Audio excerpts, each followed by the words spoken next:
Hoje nós vamos mais uma vez estar conversando e cultuando a Deus, estudando a palavra de Deus, estudando a Bíblia.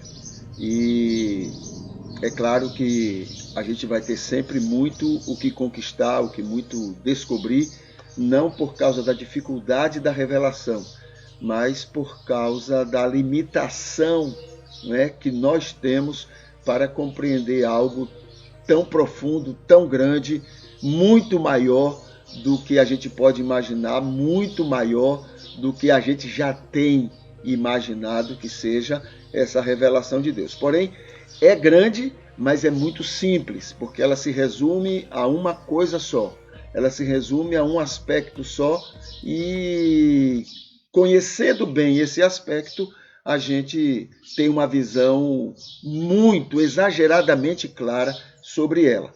A dificuldade está em nós, né?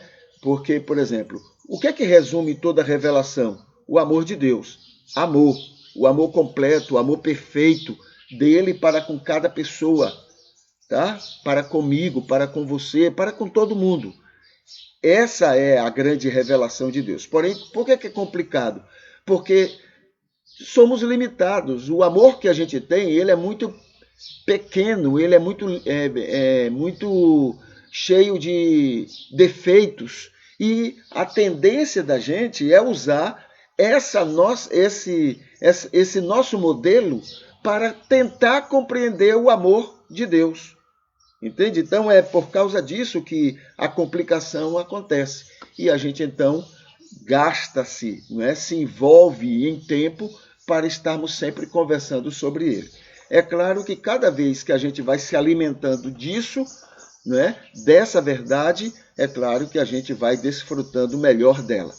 No Salmo 119, versículo 114, a Bíblia diz assim: Tu és o meu refúgio e o meu escudo, espero na tua palavra.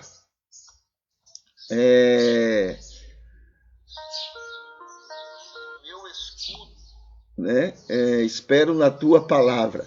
A paráfrase terapêutica para esse texto diz assim: somos bem-aventurados, pois o Senhor Deus, pela sua graça salvadora e seu Espírito ajudador, né, e ele atua mesmo por essa graça, é um plano que ele tem para salvar o maior número possível de pessoas, e já que estamos envolvidos, essa graça também trabalha para que pareçamos cada vez mais com Jesus. Então, por essa graça e o seu Espírito, né, que é ajudador, que é quem nos auxilia nesse desenvolvimento em relação a Deus, tudo que somos em relação a Deus é mérito do Espírito. É outra coisa importante para a gente guardar, que o salmista não tinha essa visão. Tá? Ainda não compreendia. Também não faz diferença. O Espírito, mesmo a gente não compreendendo, o Espírito atua, o Espírito faz a obra dele. Não precisa que a gente entenda. Quando a gente entende, a gente desfruta melhor dele. Né? Então, cadê? E seu Espírito ajudador tem nos alimentado interiormente com sua palavra amorosa a todo mundo. Tem nos alimentado com a sua palavra, que é amorosa, para com todas as pessoas. E isso também tem nos levado a viver sua companhia eterna como nosso refúgio, né? Refúgio espiritual, como nosso escudo existencial. Tá? Então é mérito dele, é ele que atua fazendo essas mudanças, essas benesses, né? Essas benesses na nossa vida. Sendo assim, o nosso culto a Deus é buscar entender o seu amor. Buscar entender. Na verdade, é lutar contra nós mesmos para que possamos compreender o máximo possível do amor dele. Né? Superar as nossas limitações, os nossos modelos, as nossas experiências, para que a gente tenha mais liberdade, mais facilidade para compreender o seu amor. A gente supera a gente para ver melhor, né, ao Senhor. É semelhante ao que fez Zaqueu. né, era baixinho, e ele estava, e a multidão ali querendo ver Jesus. Então, foi o que ele fez, ele se superou em vários sentidos, inclusive socialmente, um homem rico, né, um homem muito rico, e rico é muito vaidoso, é muito, né, orgulhoso. Então, superou-se a si mesmo, subiu num sicômoro, né, subiu numa árvore, para poder ter uma visão mais perfeita a respeito do homem de Jesus que estava passando. Então, é semelhante ao nosso caso. A gente se supera para ter uma visão melhor a respeito desse amor de Deus para com a gente, para com cada um de nós e para com o mundo inteiro. Amar a gente, né, o amor de Deus nos alcançar e nos abençoar, é mais ou menos fácil para a gente, mais ou menos fácil. Agora, compreender o quanto Deus ama, né, o outro, as pessoas, principalmente aquelas que a gente classifica como sendo pessoas que não merecem, que não são dignas desse amor, então aí fica mais complicado para a gente. A gente tem mais dificuldade de compreender isso. Como é que ele ama, né, essas pessoas? Né? Olha, e como é que ele ama, igualmente ama a mim, ele ama essas pessoas. Então isso é meio complicado para os nossos egoísmos, as nossas prepotências, né? Então, mas é a verdade e a gente tem que ir em busca dessa verdade. Então, buscando, a gente estuda, né, a Bíblia, a sua revelação para entender o seu amor, buscando os objetivos desse amor dele com o mundo. Eu tenho aqui 2 objetivos. Tem outros objetivos que estão ligados a esses, ou seja, sejam consequências desses, e outros, né, que não têm muita ligação com isso. Mas esses 2 parecem-me que resumem bem, né, esses objetivos do Senhor. O primeiro é que todos, essa é uma característica inclusive dos mamíferos, viu? A ciência diz que os mamíferos sobreviveram, né, na época das destruições que os dinossauros, né, foram mortos, muitos deles foram acabados, excluídos, não, tem um termozinho, né, deixaram de existir, né? Dizem que os mamíferos sobreviveram justamente por causa dessa característica. Todos serem bênçãos para todos. O mamífero, ele precisa das outras pessoas, ele carece e ele se realiza com outras pessoas. E quando a gente é bênção para outras pessoas, a gente também é realizado, a gente se sente feliz. Então, essa é uma característica do mamífero.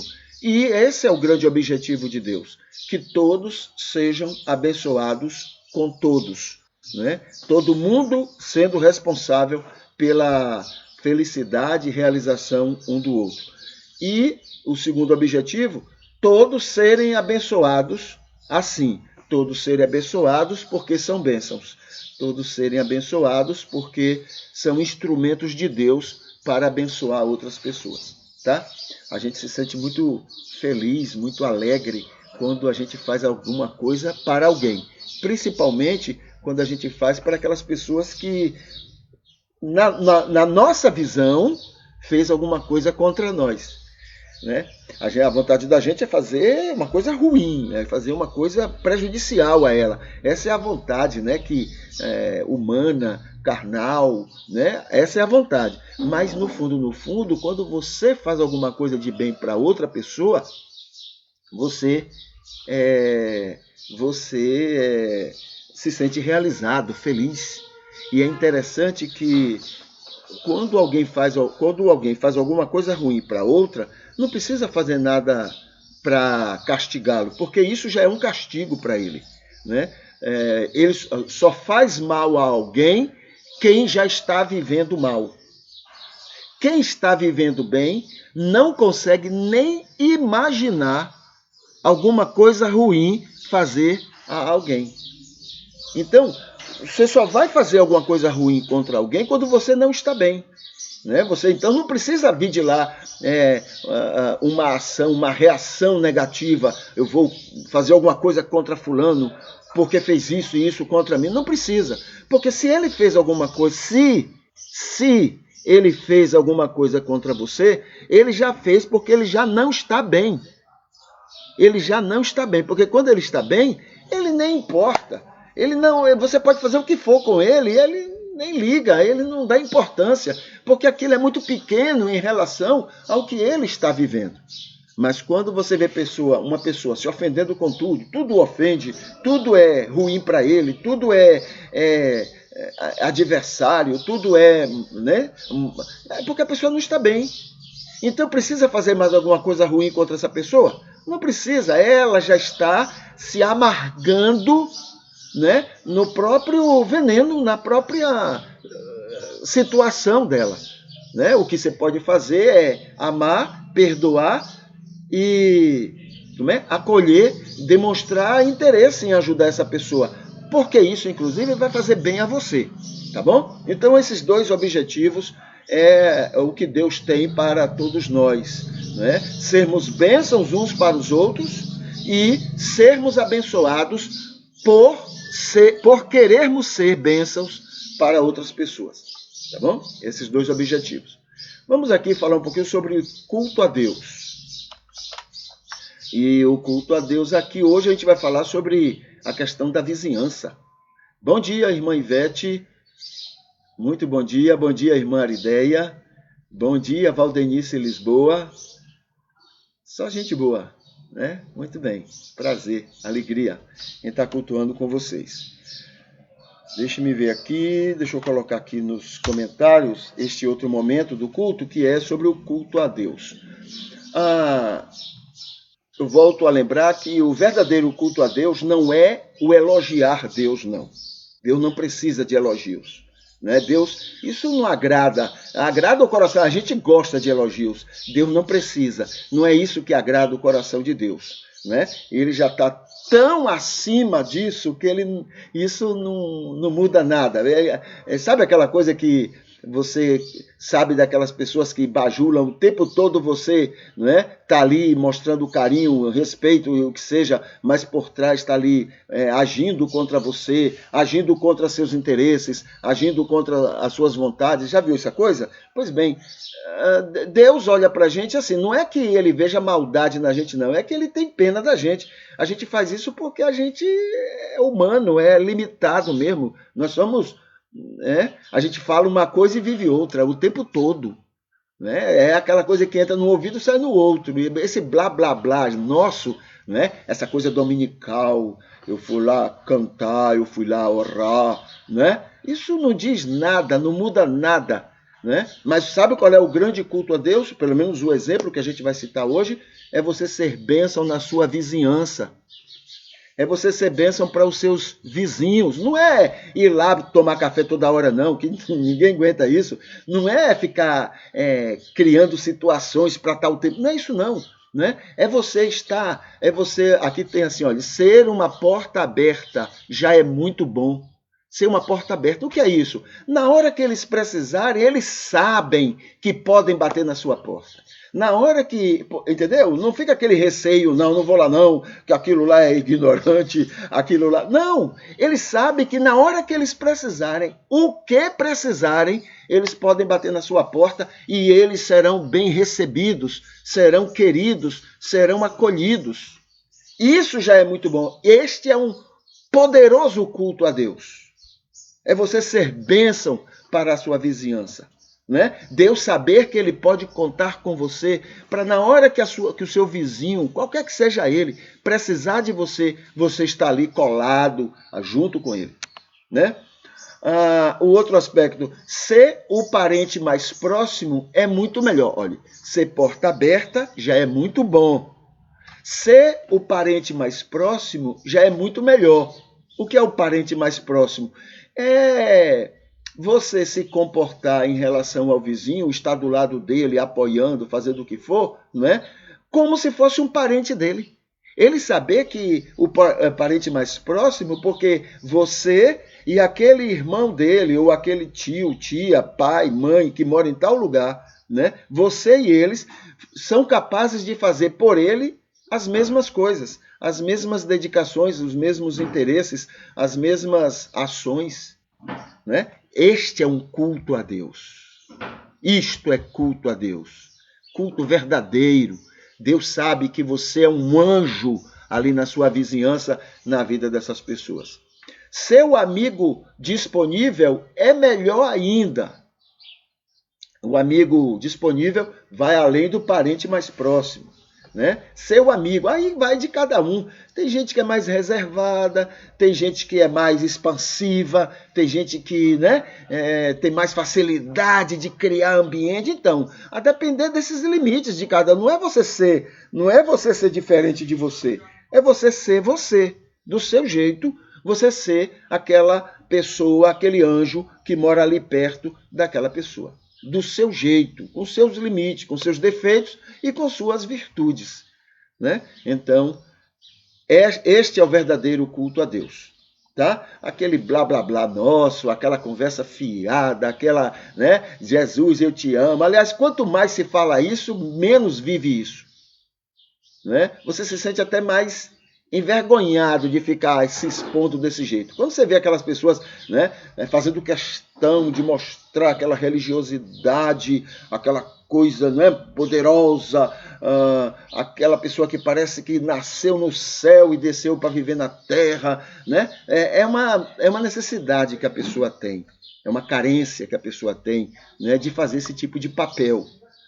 Porque ela precisa, não só para mostrar a ela, mas mostrar aos outros. Quanto mais a pessoa precisa ficar mostrando alguma coisa aos outros, é porque, na verdade, nem ela acredita naquilo. Então precisa. Agora, quem é. Não precisa ficar mostrando nada a ninguém. Entendeu? Ok. Então, esse é um culto melhor a Deus do que o blá, blá, blá, que a gente às vezes está tão acostumado a fazer repetidamente. Todo domingo, sei lá, qualquer dia da semana, né?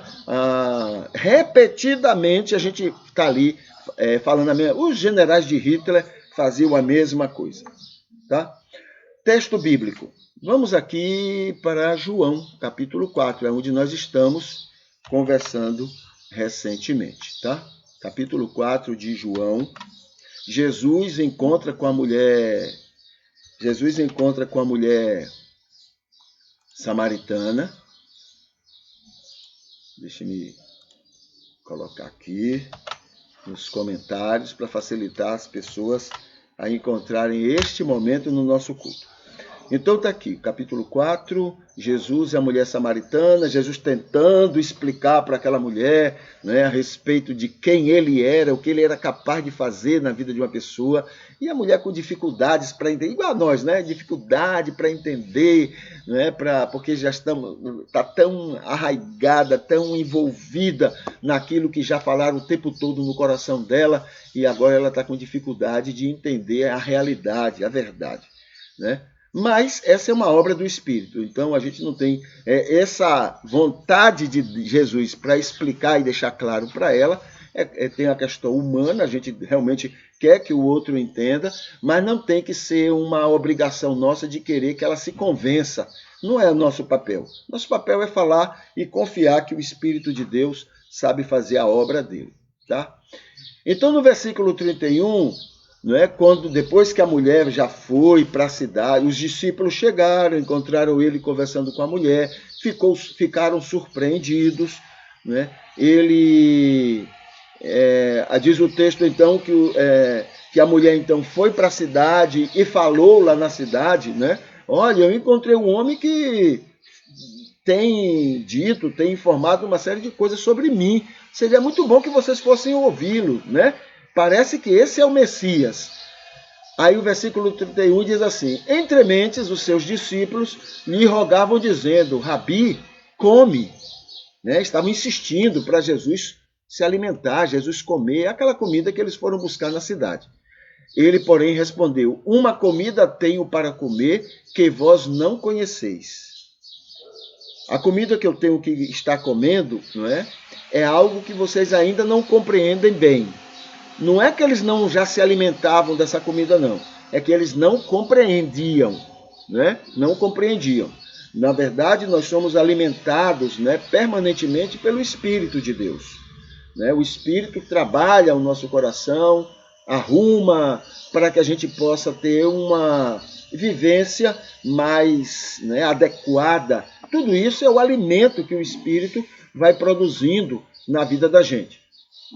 Uma comida tenho para comer que vós não conheceis.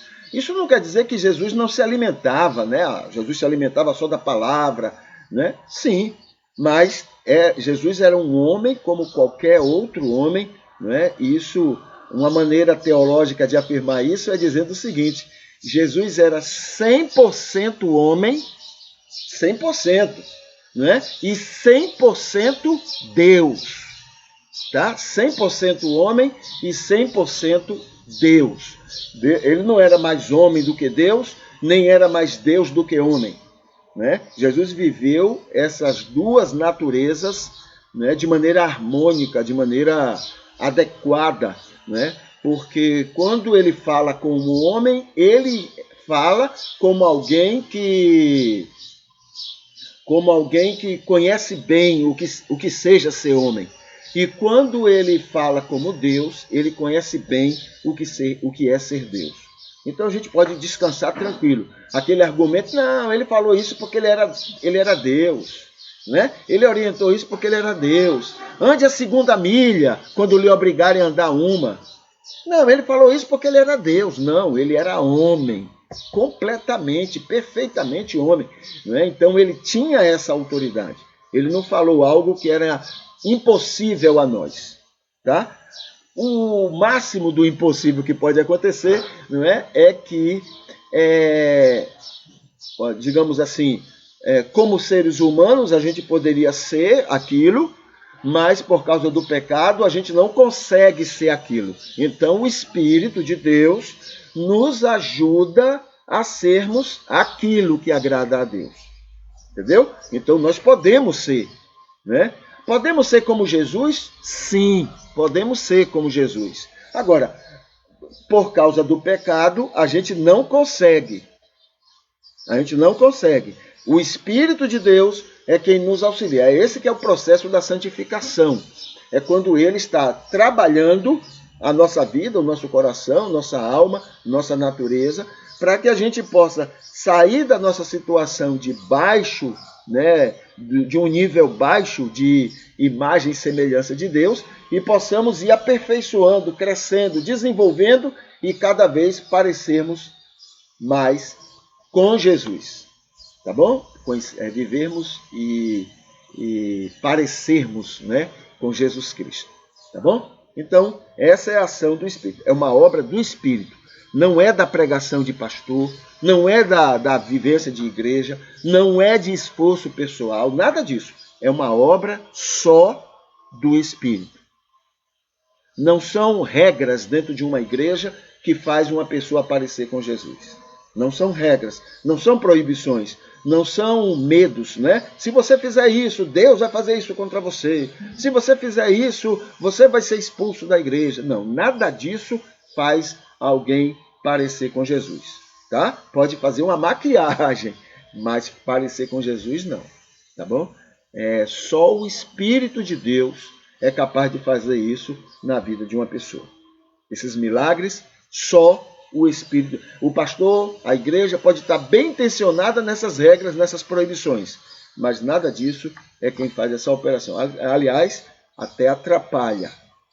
Atrapalha. Primeiro, demonstra que não acredita que o Espírito mude alguém. E segundo, atrapalha, porque essa pessoa pode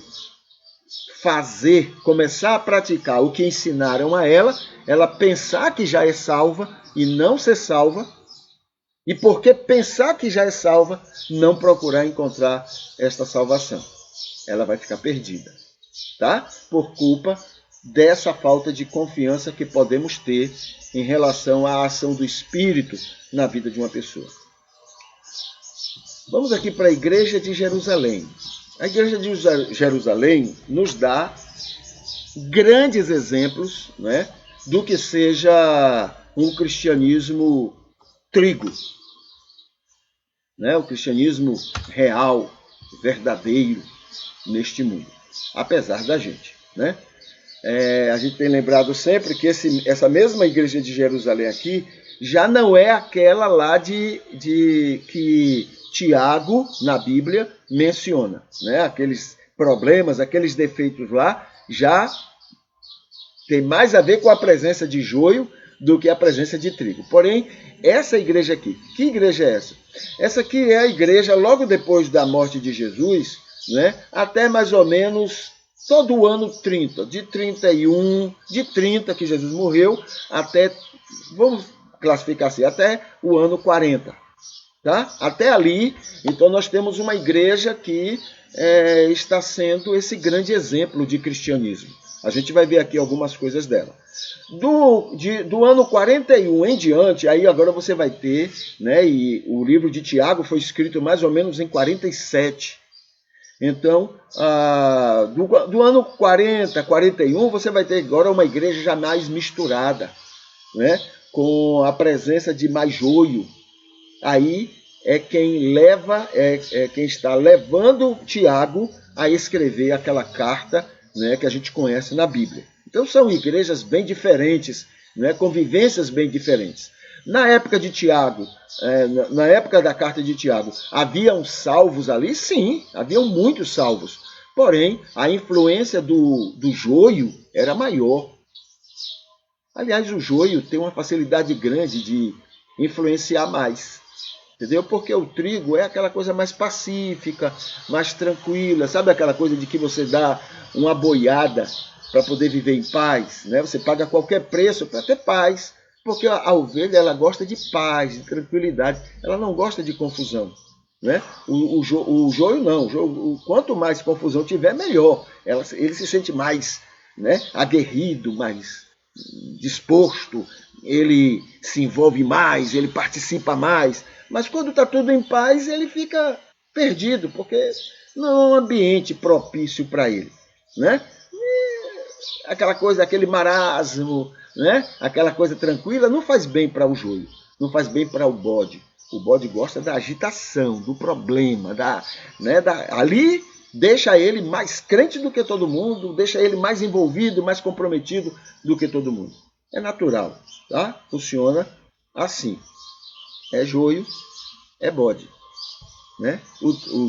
A ovelha é diferente. Então, essa é a questão da igreja de Jerusalém.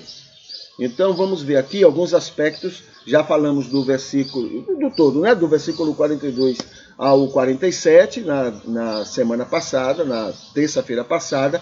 E agora a gente vai falar exclusivamente do versículo 42 e o 47. Porque o 47, ele fecha de maneira grandiosa, não é? Todo o texto do versículo 42 em diante. Aliás, ele fecha de maneira maravilhosa, desde o versículo 1 do capítulo 2 até o último versículo. Aí ele fecha, né? O 47 é o grande objetivo da existência da igreja no mundo, né? Então ele fecha ali. Então vamos ver, versículo 42, 47, diz assim: e todos continuavam firmes. É o primeiro aspecto de uma igreja exemplo, né? De uma igreja de trigo, né? Um cristianismo trigo. Todos continuavam firmes, confiantes, sabendo que as coisas estavam correndo bem, estava todo mundo bem, todo mundo tranquilo. Ainda dentro do versículo 42, né, o segundo aspecto diz assim: seguindo os ensinamentos dos apóstolos. É maravilhoso isso, né? Porque nesse tempo aí não havia ainda uma igreja, não havia ainda uma Bíblia. A Bíblia que era usada nessa época aí era a Bíblia do Antigo Testamento, né? Os 39 livros, e ainda mais aqueles 7, porque a partir de 200 e alguma coisa, 250, não sei, mais ou menos, os judeus acrescentaram, né, aos 39 livros, acrescentaram mais 7 livros, mas não como livros inspirados, mas, né, foram acrescentando novos livros ali àquele texto.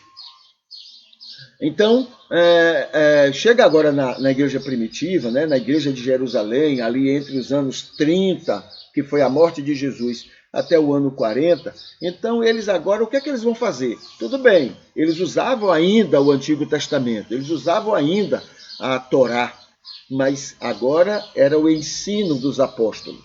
Não é? O que os apóstolos falavam a respeito de Jesus, o que os apóstolos iam lembrando do ensino de Jesus. Tá? Lembrando que dos livros que nós temos no Novo Testamento, o primeiro livro foi escrito em 47, que foi o livro de Tiago. Olha só quanto tempo, né?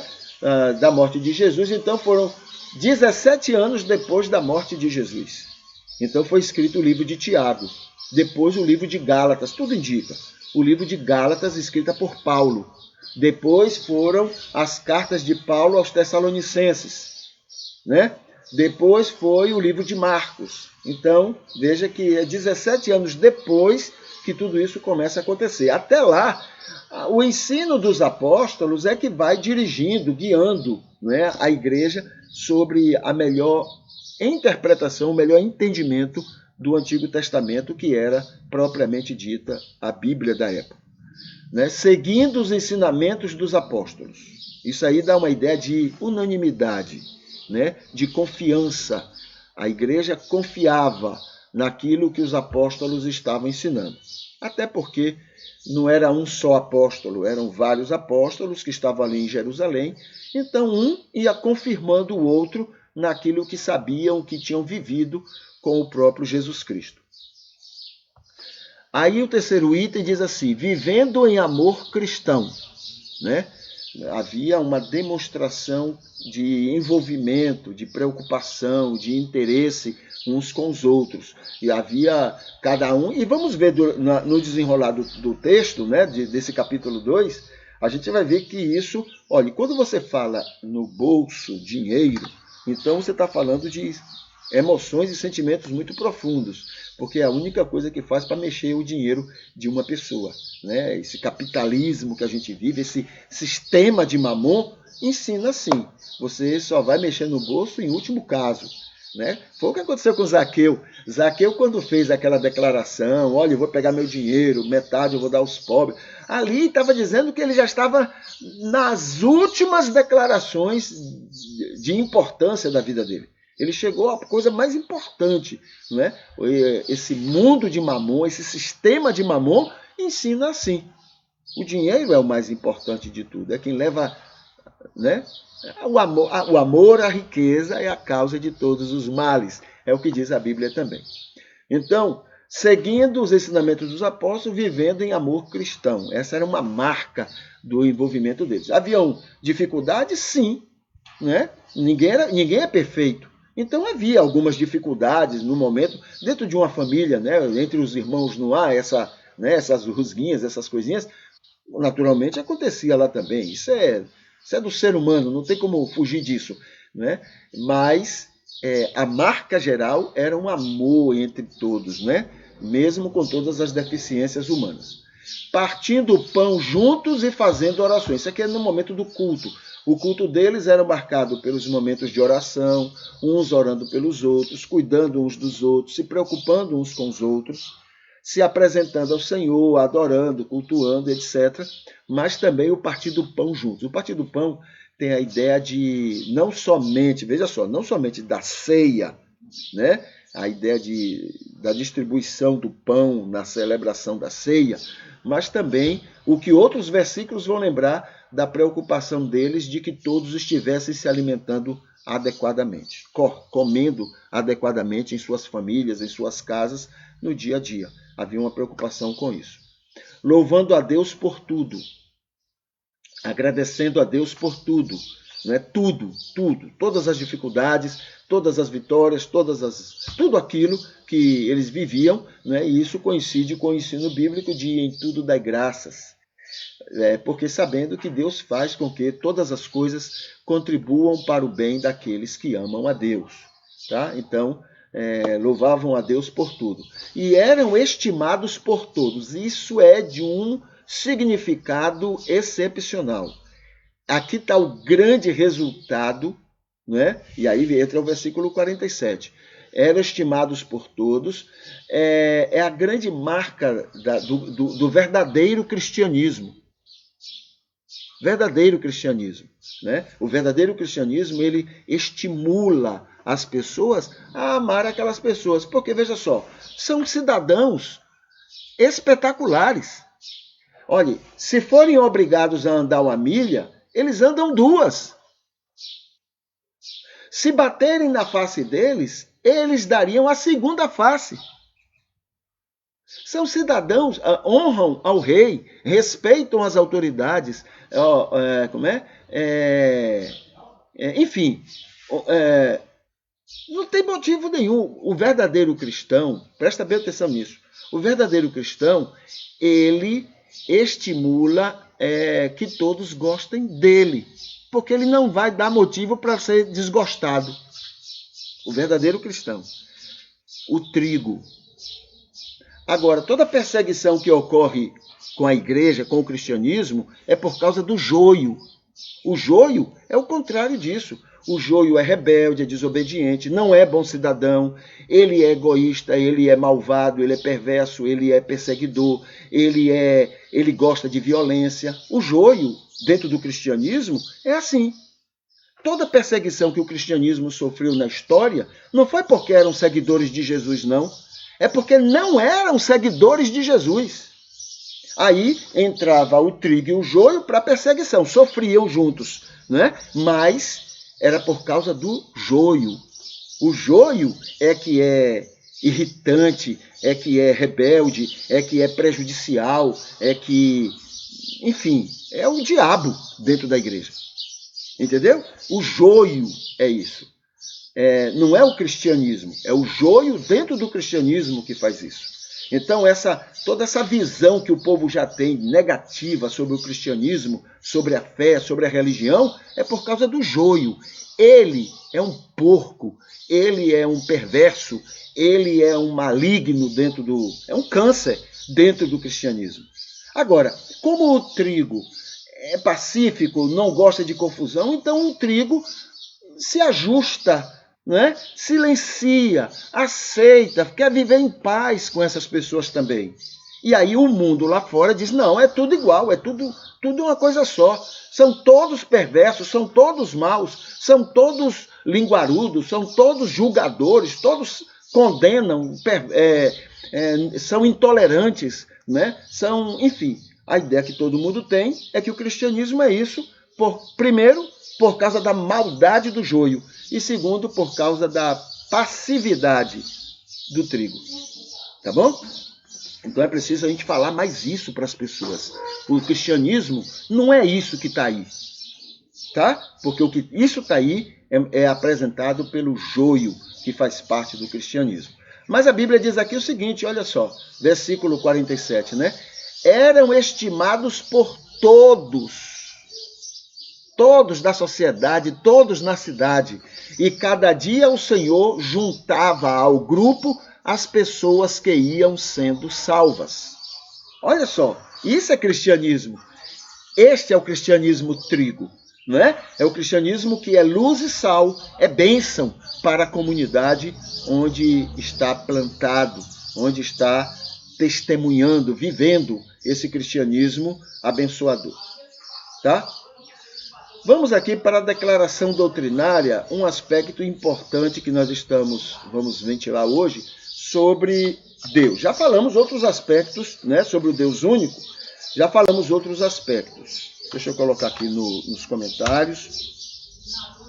Então está aqui. A declaração do único Deus diz assim, o único Deus vivo e verdadeiro é... Deixa eu conferir aqui uma coisa. Ok.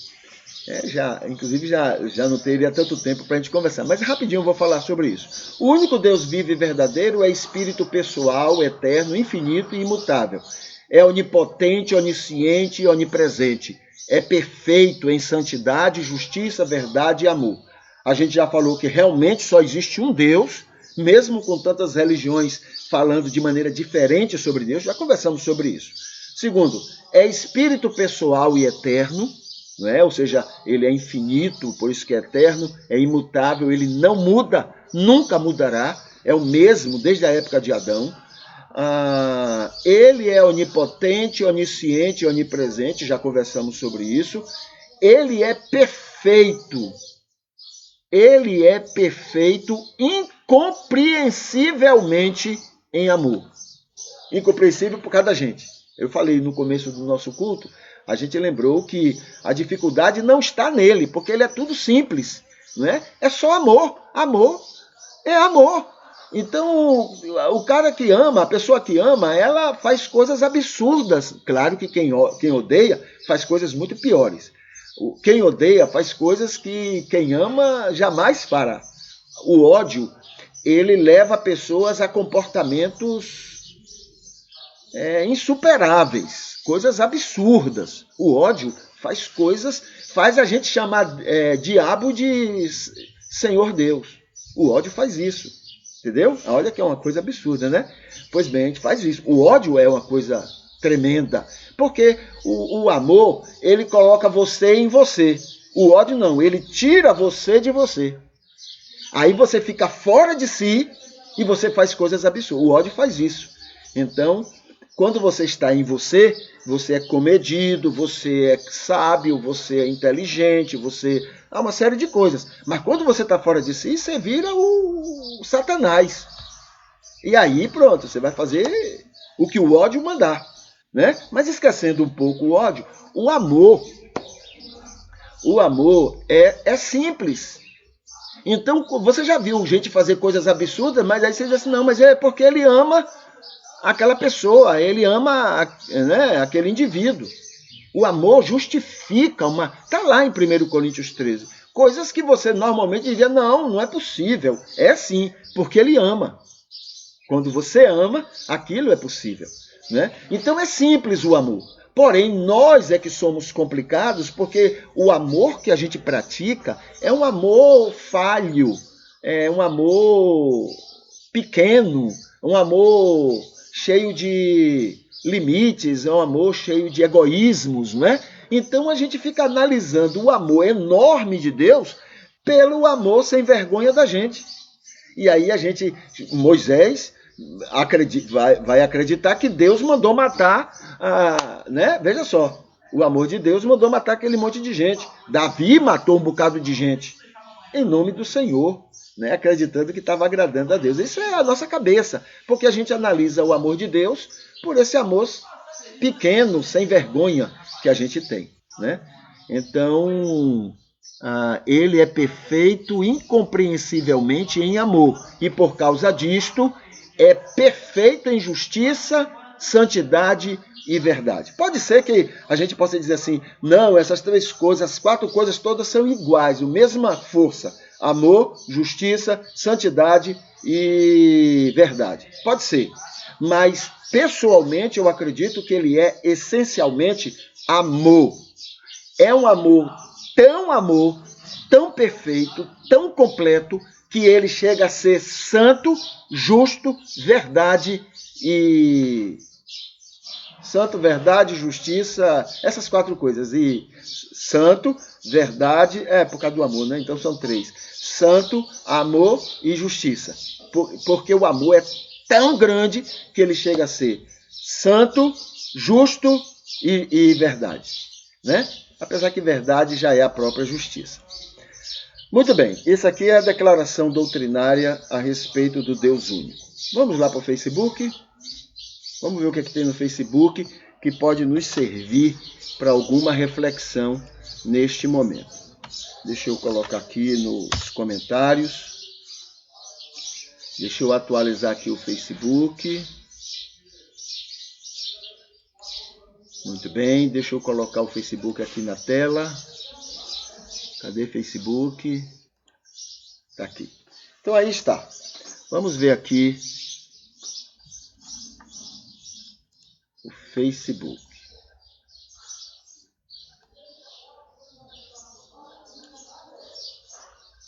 Muito bem.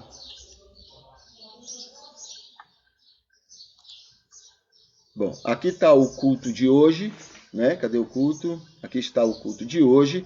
Esse culto de hoje ele está curtido, né? Curtido por Nilzete Vieira, Eliete Pereira, Valdenice Lisboa, Maria Arideia e Ivete Espíndola, né? Então, essas queridas já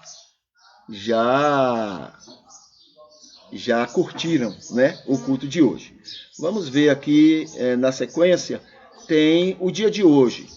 Então, o dia de hoje, dia 23 de novembro, é dia do engenheiro eletricista de Fibonacci, não sei o que é, do diploma e do mérito escolar. Hoje, 23 de novembro. É também o dia da capoeira no Rio de Janeiro. É o Dia Nacional de Combate ao Câncer Infanto-Juvenil. É o Dia Latino-Americano da luta pelo ressarcimento cultural e econômico aos países colonizados das Américas. Ressarcimento cultural e econômico aos países colonizados, né, nas Américas. Dia Mundial de Ação de Graças e da Aquarela. Hoje, 23 de novembro. Dia Internacional do Livro Cultural e da Proteção e Ajuda aos Povos Fragilizados. Tá bom? Então, esses são os comemorativos do dia de hoje. Aqui nesse link que tem aqui, vai para o Wikipédia e vai dar outras informações. Gente que nasceu hoje, gente que morreu hoje, gente, enfim, os eventos que ocorreram nesse dia. Então, é muito interessante essas informações aqui. Aqui tem a entrevista que tivemos ontem com o Jonatas, falando sobre família, tá bom? Muito boa entrevista. Aqui tem Péssimos Hábitos à Saúde, é um vídeo estudo sobre esse tema. As 10 maiores marcas de uma pessoa bem-aventurada pela Bíblia, né? Então está aqui esse vídeo estudo.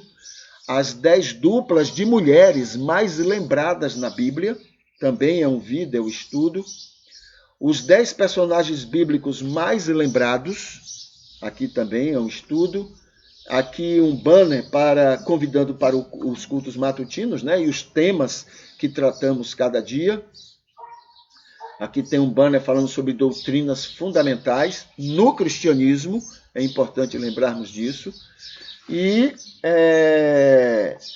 aqui tem um banner falando sobre o quarto pastorado, nosso quarto pastorado, o que tem ocorrido, como é que tem se organizado, como é que temos de alguma forma servido ao reino de Deus.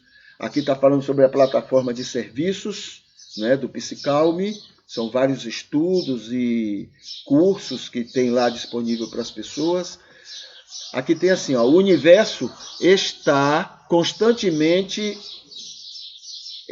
em constante expansão, sempre criando novos caminhos para entregar o que eu peço. Tudo que eu foco se expande. Focou, expande, cresce para mim, né? Meus pensamentos fazem parte de uma mente maior que cria a realidade em meu corpo e no mundo. Por isso, cuidarei para serem sempre de fé, esperança e otimismo. É cuidando de mim, cuidando da minha saúde, não é? Então, isso é uma orientação importante. Aqui tem um vídeo falando sobre a máscara, né? Não só a importância dela, mas o que ela pode trazer de significado. É muito boa o que essa moça está mostrando aqui, né? O que é a máscara na nossa vivência, na nossa pandemia e também nos nossos relacionamentos. Aqui tem um banner sobre medicina social, tá?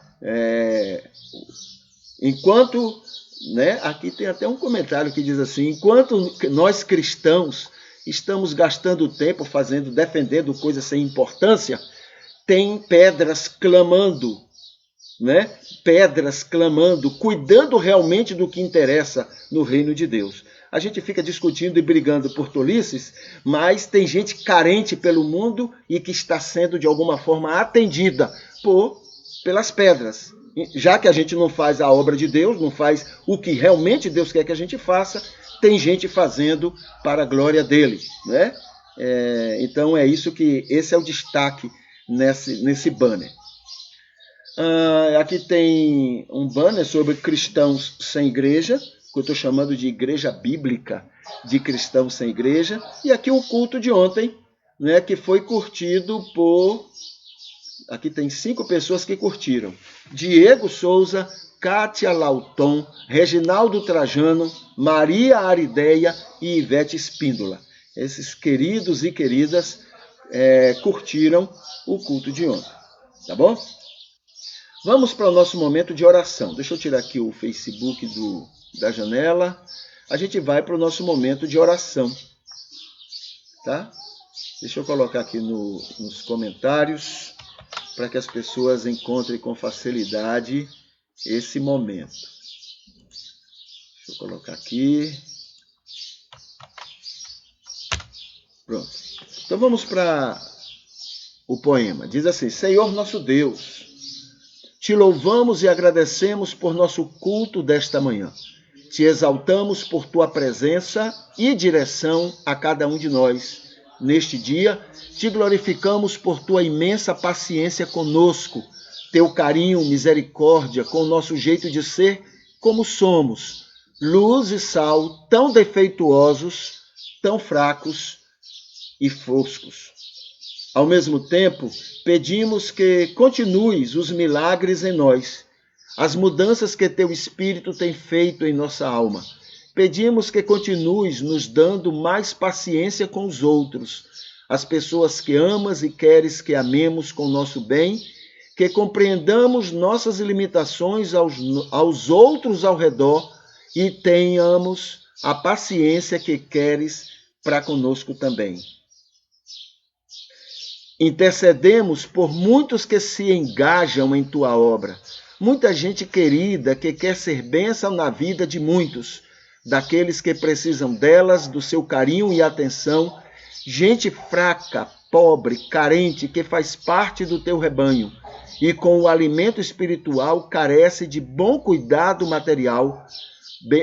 Abençoa estes teus filhos, tão solícitos, fiéis e sociais, supre também suas necessidades humanas e existenciais.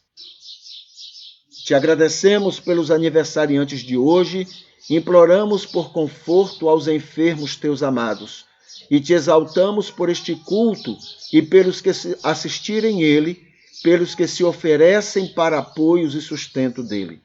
Te pedimos, agradecemos e louvamos, confiados somente no nome que Jesus Cristo tem, ele que é teu Filho, nosso Senhor e Salvador, para sempre, em toda eternidade. Amém. Então essa é a nossa oração em forma de um poema, tá? Os lembretes. Na descrição deste culto, você tem o link número 2, que fala que hoje à noite nós vamos ter uma conversa com Cristina sobre família, tá? E no link 3, você tem vídeos, estudos que nós recomendamos que você assista. São estudos interessantes e bem atualizados, bem para a nossa época. E amanhã a gente vai estar no nosso culto matutino conversando sobre recados bíblicos aos ricos. Né? Aos ricos. É um reclame e lembretes importantes aos ricos deste mundo. Que fala sobre o PS Capes Missão Esperança, e lembrando o encontro de oração na quinta-feira à noite. Né? Na quinta-feira à noite. Aqui tem projeto de atendimento social. Hoje é um ótimo dia para você repensar sua vida com sua família, virtudes de cada pessoa da sua casa, o respeito e o amor a cada um do jeito que cada pessoa é, não é? Porque isso vai fazer bem a eles, mas vai fazer muito mais bem a você, né? Então é para seu bem, inclusive, que você faça isso. E na sua rede social, divulgue que respeito e tolerância é próprio de cristãos. Respeito e tolerância é seguir, imitar a Jesus Cristo. Tá bom? Ok, a gente fica por aqui. Deixa eu colocar uma música e a gente vai encerrar esse nosso culto neste momento. Tá bom? A gente vai se despedindo e implorando a Deus que esse dia seja especial na sua vida e na vida das pessoas ao seu redor, tá bom? Então, até mais, Deus abençoe.